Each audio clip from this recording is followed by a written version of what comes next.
They say gold makes a kingdom strong. But what if the very wealth meant to secure power becomes its undoing? Imagine a nation so rich, so feared, and so unstoppable, yet crumbling from within.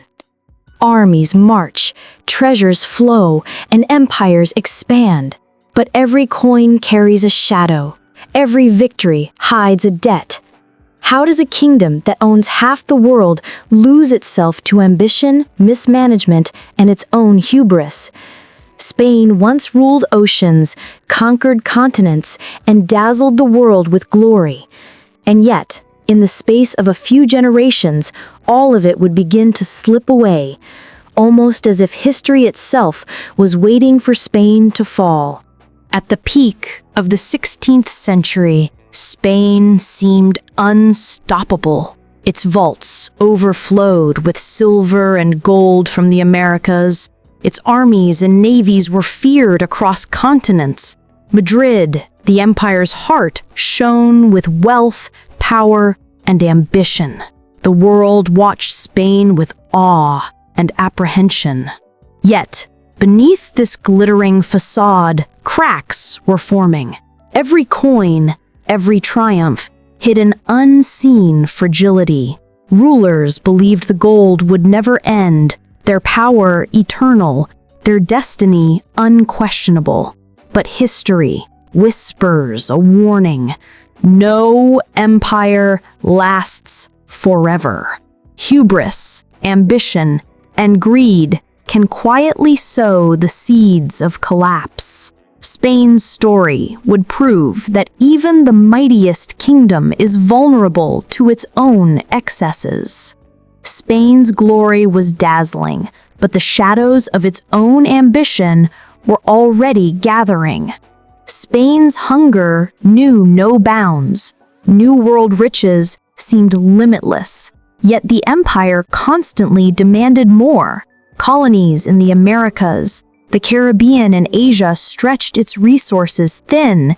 Each new territory required armies, ships, and administrators.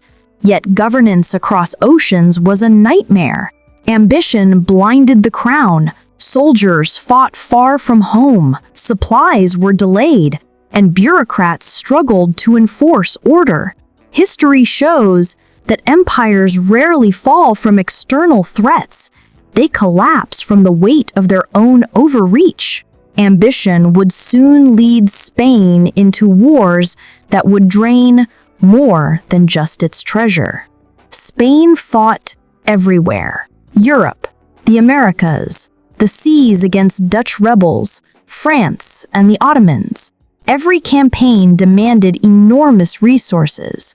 Gold that could have built schools, cities, and roads vanished in cannon smoke and endless campaigns. The 80 Years' War in the Low Countries became a financial trap. Soldiers went unpaid, mutinies erupted, and victories came at unbearable cost. Spain was winning battles, but losing its economic soul. Gold may win battles, but it cannot win an empire built on debt and overreach.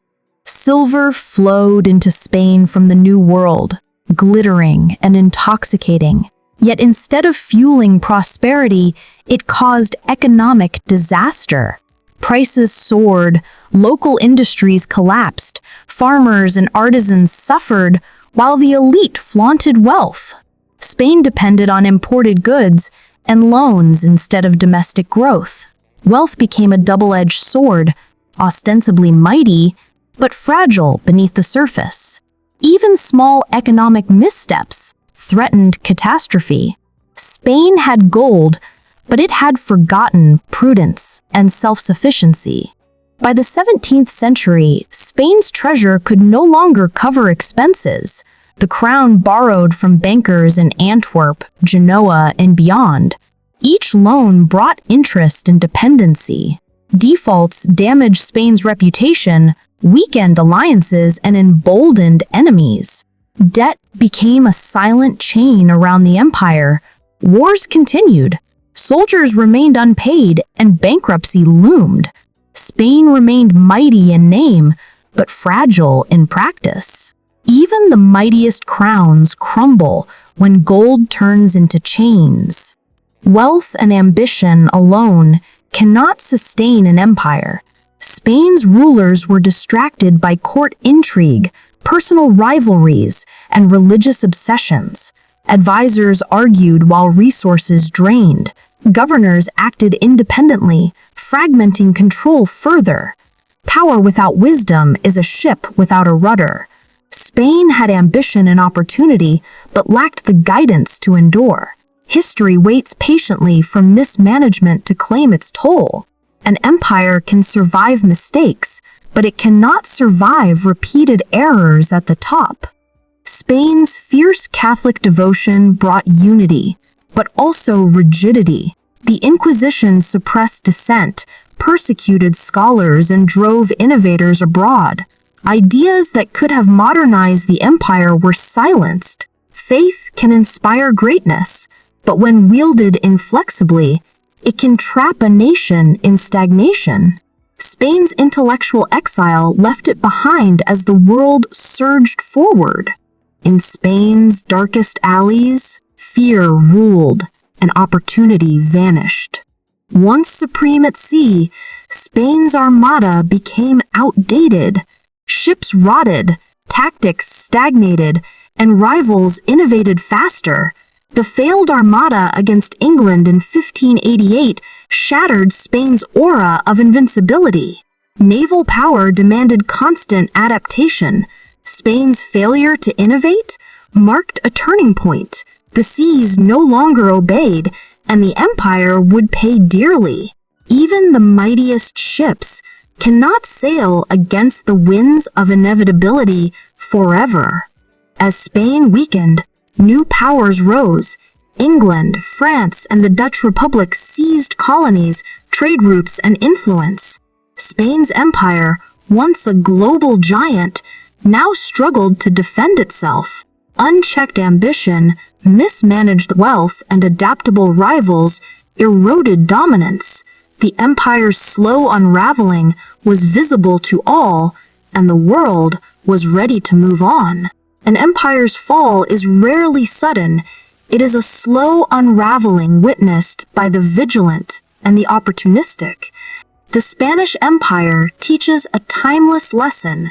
Wealth, ambition, and power alone cannot guarantee survival.